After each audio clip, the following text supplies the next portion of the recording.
Welcome back to Drafting Out Loud for my most important video of the day, and the shortest one, by the way, as well. We're going to be looking at the market movers today, specifically on DraftKings. We're going to identify two players that are rising up the boards that I am getting a little iffy about based on how much they're rising. We're going to look at a couple fallers that we should probably be targeting, and then we'll be looking at the market in general, DK versus underdog, and see how we can take advantage of it. Let's get into it. First off, our risers. The first riser that I'm getting a little iffy on is Jacoby Lane. Now all the way up to pick 196.6. He's up almost 10 picks in the last 2 days, 34 picks in the last 7 days, and 60 picks in the last month. Now, he should be rising. I don't think I've gotten nearly enough Jacoby Lane in general, but at 169, he's starting to get a little iffy. He is going ahead of a number of receivers that I'm curious if he should go ahead of. He is going ahead. Here he is right here. Jacoby Lane is going ahead of Ryan Flournoy, Trey Harris, A.D. Mitchell, Pat Bryant.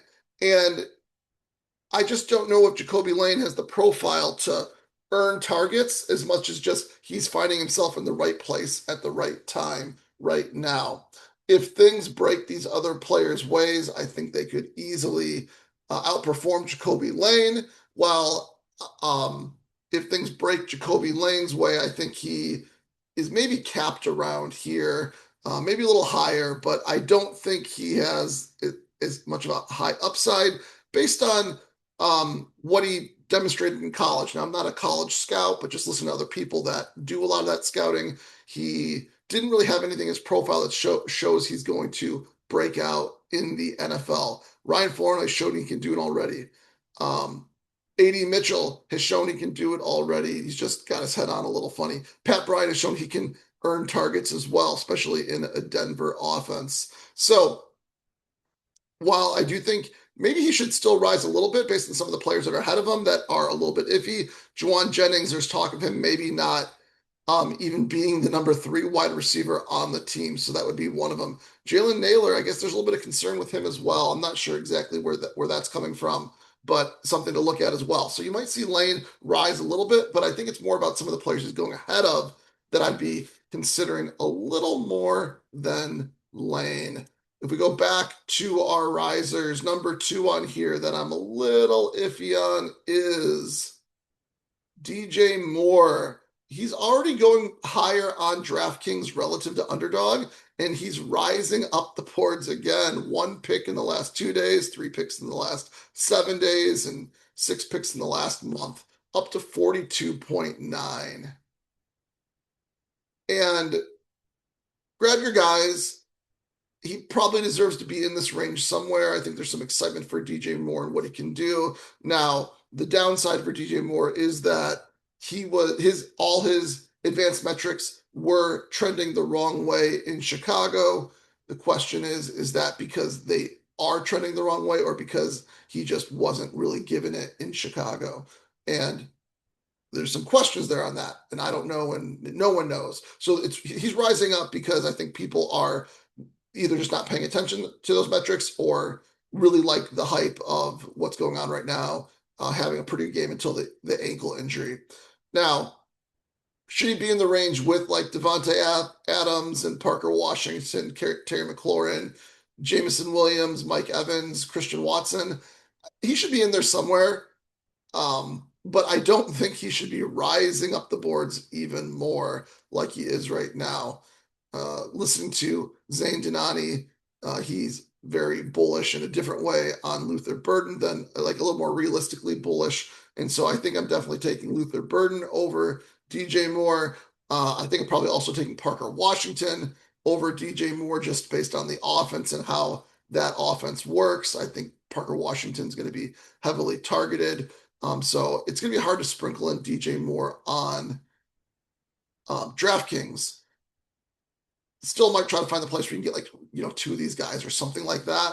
But really, he's almost ready to pass Ted McMillan. And after that, it's just Jalen Waddle. And I don't think you can, I think it's impossible to go over Jalen Waddle for the most part. So 2 players that I'm a little iffy on based on their rise.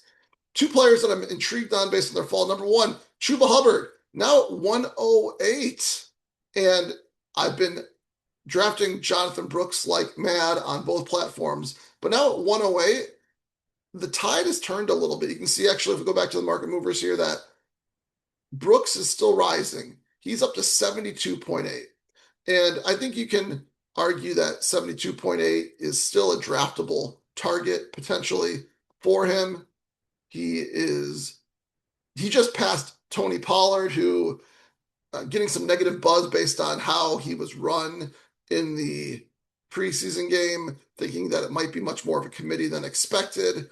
If that's much more of a committee than expected, then it makes sense for him to pass Tony Pollard. Next one would be Jaylen Warren, and I guess there's been a little bit of negative buzz on Jaylen Warren as well. So I think where he's at makes a lot of sense. There's a chance that Brooks takes over the backfield in a way that Warren can't take over the backfield. Curious what they're saying about Pollard right now because he's got the Q tag as well. Undisclosed injury. Okay. Also, Nicholas Singleton undisclosed. So who knows what's going on there? I'd be buying Pollard, I think, if he falls as well, some more. But if we scroll all the way down here, now we have Chuba Hubbard going behind Kenny Gainwell, Jordan Mason, JCM, Kyle Monangai as well, which is another, thing. But really like Chuba Hubbard, J.K. Dobbins in this range, I think are intriguing picks right here. Once you go past JCM, if you need a running back, I think these guys offer a profile that's much different than everyone else in that they are going to have a role no matter what, assuming they stay healthy. And they might even have the lead role, while the people below these ones probably don't have the lead role, even if there is health. So that's one player falling down the boards that I think is should be a target if you need a running back around that time. I don't think I'm taking him over JCM right now based on the positive news there. But if he's not available, he's someone I'd be targeting. And then Makai Lemon, second round pick in the NFL draft. First round pick in the NFL draft. And just a good profile in general. He's injured right now. People are down on the Philly offense. But at 105, I think we got to just take him every single time that we can. And he's got a Q tag as well, if we can click on the wide receivers again. So he might be falling down further down the boards. So if there's a player you like and equal to him, he's someone you might be able to push even further, which is exciting. There is a Mark Rennetu. I think I was hearing that he was jogging or something like that. Maybe that's what this is going to be. Let's take a look at it really quick. If it lets us again.